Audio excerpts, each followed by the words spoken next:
اور اس کے پینٹ پر، اس کے نیز پر جو ہے نا مٹی لگ گئی۔ تو پھر اس کا بس موڈ تھوڑا سا وہ ہو گیا کہ نہیں اب بس واپس چلتے ہیں کہ میں جو ہے نا کپڑے چینج کر لوں۔ تو ابھی وہاں پر آرام سے بیٹھ گیا کہ بس میں تو نہیں گھوم رہا، آپ لوگ گھومو یہاں پر۔ وہ چیئر میں بیٹھ گیا، ہم تھوڑا گھومے پھرے، ابھی ویسے بھی شام ہونے والی ہے، سن سیٹ کا ٹائم ہے، تو بس تھوڑا گھومنے پھرنے کے بعد جو ہے پھر ہم واپس گئے۔ تو میرے خیال میں ٹریول آپ کو زندگی میں کبھی نہ کبھار لازمی اس طرح نکلنا چاہیے ٹریول پر، کیونکہ ٹریول میں آپ بہت کچھ سیکھ جاتے ہو، زندگی کے بڑے بڑے لیسن آپ کو مل جاتے ہیں ٹریول کرتے وقت، جیسے کہ صبر، شکر، تحمل، برداشت، رسک لینا اور اللہ کا شکر ادا کرنا، اور اس طرح کی بہت سی چیزیں آپ ٹریول میں سیکھ جاتے ہو، کیونکہ ہمیشہ حالات جو ہے تو آپ کی مرضی کے مطابق نہیں ہوتے، آپ کو بہت ساری چیزیں ایسی بھی دیکھنی پڑ جاتی ہیں جس کا آپ نے نہیں سوچا ہوتا، اور پھر آپ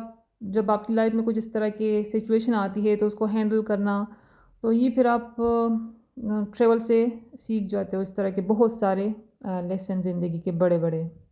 کیونکہ آپ کا سفر تو جیسے اسموتھ چل رہا ہوتا ہے، لیکن ایک دم سے کہیں پر آپ لینڈ سلائڈنگ میں پھنس گئے، کہیں پر کھانے پینے کا مسئلہ، کہیں پر ایک طرح کا، کبھی کہیں پر دوسری طرح کا مسئلہ، تو ان سچویشنز کو پھر ہینڈل کرنا، تو اس سے یہ ہے کہ جیسے لائف ہے تو اس میں بھی اپس اینڈ ڈاؤن آتے رہتے ہیں، مختلف طرح کے حالات آتے رہتے ہیں، تو پھر یہ فن جو ہے یہ ٹریول میں بھی آپ سیکھ سکتے ہو۔ اور اس وقت ہم آ چکے اپنے ہوٹل، یہ جو ہے میرے خیال میں مارخور نام تھا اس ہوٹل کا، ابھی مجھے صحیح سے یاد نہیں ہے، تو یہاں پر ہم نے اسٹے کیا ہوا تھا، اور بہت اچھا ہوٹل لگا مجھے، کیونکہ صاف ستھرا تھا اور کافی ریزنیبل، بہت اچھا، مطلب صرف اس کے پر نائٹ کے 6000 تھے، تو اس لحاظ سے بہت اچھا تھا۔ تو یہاں پر ہم نے رات گزاری، ابھی سن سیٹ کا ٹائم ہو رہا ہے، شام ہونے والی ہے، یہاں سے شام کا جو ویو یہ بھی انتہائی شاندار لگ رہا ہے، اور وہ دیکھے بادل ابھی بھی نیچے پڑے ہوئے ہیں، تو ہمیں تو ویسے بادل اتنے اچھے لگتے ہیں جیسے کہ ہم روئی کی طرح محسوس ہوتے ہیں، اور ہمارا دل چاہتا ہے کہ ہم ہاتھوں میں اس کو اس طرح اٹھا لیں تو کتنا اچھا فیل ہوگا، لیکن اگر سوچ لے وہی اس طرح لیئر ان کی نیچے ہی رہتی تو پھر ہم ہاتھوں سے ان کو ادھر ادھر ہٹا رہے ہوتے کہ ہمیں جو ہے نا سامنے رستہ نظر آ جائے۔ اور جیسے میں کرنٹ کی بات کر رہی تھی، تو پھر ہمیں کرنٹ بھی لگتے بار بار اس میں چلتے ہوئے، تو شکر ہے وہ تو نہیں لگتے، لیکن آج کل جیسے سردی کا موسم ہے تو وہ دوسری طرح کا جو شوق ہے نا، جو کرنٹ ہے وہ بار بار لگ رہا ہوتا ہے، اور وہ مجھے انتہائی برا لگتا ہے، اب تو ڈر ڈر کے پھر ہاتھ لگاتے ہیں مختلف چیزوں کو، دروازہ کھولتے وقت نا جیسے ایک دم وہ ٹک کر کے وہ آواز آئے گی، اور بہت بری طرح کا وہ ایک کرنٹ لگتا ہے ہاتھوں پہ، تو وہ مجھے بڑا برا لگتا ہے، اور بہت زیادہ مجھے لگتا ہے وہ یہ سردیوں میں، ابھی جیسے دسمبر کا مہینہ ہے تو ان میں یہ بہت زیادہ ہو جاتا ہے، اسٹیٹک شاک کہتے ہیں اس کو، تو یا تو آپ جیسے کمبل ومبل صحیح کر رہے ہو، بیڈ شیٹ صحیح کر رہے ہو تب، اور کسی بھی چیز کو ہاتھ لگاتے وقت نا وہ ایک دم سے کرنٹ کا ایک جھٹکا سا لگتا ہے، اور بڑا پینفل بھی ہوتا ہے، بڑا برا ہوتا ہے۔ اور میں اپنے ہسبینڈ کو ایک بار کہہ رہی تھی بہت پہلے کہ اس طرح نا مجھے تو ہر چیز سے کرنٹ لگ رہا ہوتا ہے کہ یہ کیا چکر ہے، اس وقت مجھے نہیں سمجھ آ رہی تھی اس کی، تو ان کو کبھی لگا نہیں ہوگا تو انہیں سمجھ نہیں آتی کہ پتہ نہیں میں کیا کہہ رہی ہوں، لیکن ایک بار نا میں ان کو وہ جو ہیئر برش ہے وہ میں انہیں پکڑا رہی تھی، تو وہ جیسے انہوں نے پکڑا تو وہ ایک دم سے نا وہ کرنٹ لگ گیا، تو میں نے بھی فوراً سے چھوڑ دیا برش، انہوں نے بھی چھوڑ دیا، کیونکہ وہ تکلیف سی نا آپ کو محسوس ہو جاتی ہے ہاتھ پہ، اور ٹک والی آواز بھی آ جاتی ہے، تو میں نے بھی وہ برش نیچے گر گیا، اس وقت ان کو پہلی بار لگا تھا وہ کرنٹ، تو میں نے کہا یہی تو ہے وہ جو مجھے بار بار لگ رہا ہوتا ہے مختلف چیزوں سے۔ اور ایک بار بھائی جو ہے آئے ہوئے تھے کراچی، تو ان کو چوری میں پکڑا رہی تھی نا، چاہیے تھے انہیں، تو جیسے میں نے انہیں دی تو وہ اس وقت بھی وہ کرنٹ پاس ہوا، تو انہوں نے بھی چوری ایک دم سے چھوڑ دی، میں نے بھی چھوڑ دی، تو وہ نیچے گر گئی، تو اس طرح میرے ساتھ نا کئی بار ہو چکا ہے۔ اور ایک بار تو جیسے وہ بلینکٹ تھا وہ میں فولڈ کر رہی تھی، تو اس وقت وہ تو اتنا برا مجھے لگا،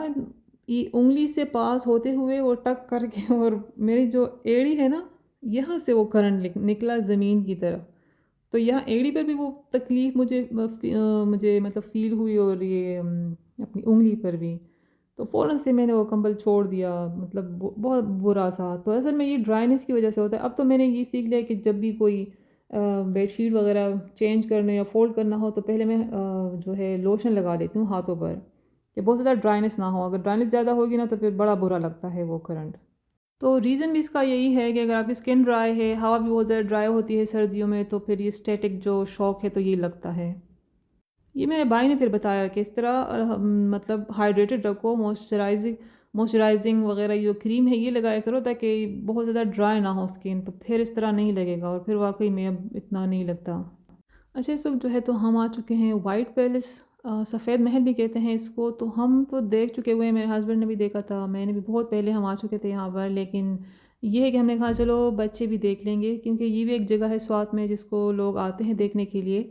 تو اس لیے ہم آئے پھر یہاں پر تھوڑی دیر ہم یہاں پر گھومے پھرے۔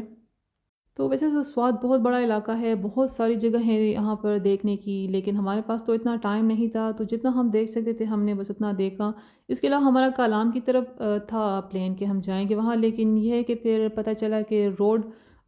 کچھ اچھی کنڈیشن میں نہیں ہے، خراب ہے، تو پھر اس وجہ سے وہ ہم نے کینسل کر دیا، ہم نہیں گئے وہاں پر۔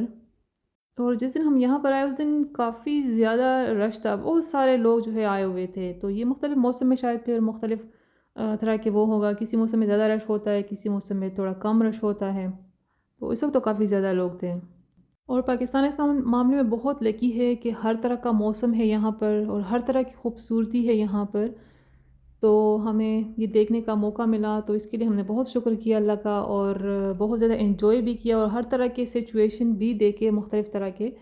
تو آپ ٹریول میں جو سٹریس ہے اس کو کنٹرول کرنا بھی ہے، اور اس کو مینیج کرنا بھی آپ سیکھ جاتے ہو، تو یہ بھی ایک فائدہ ہے ٹریول کا۔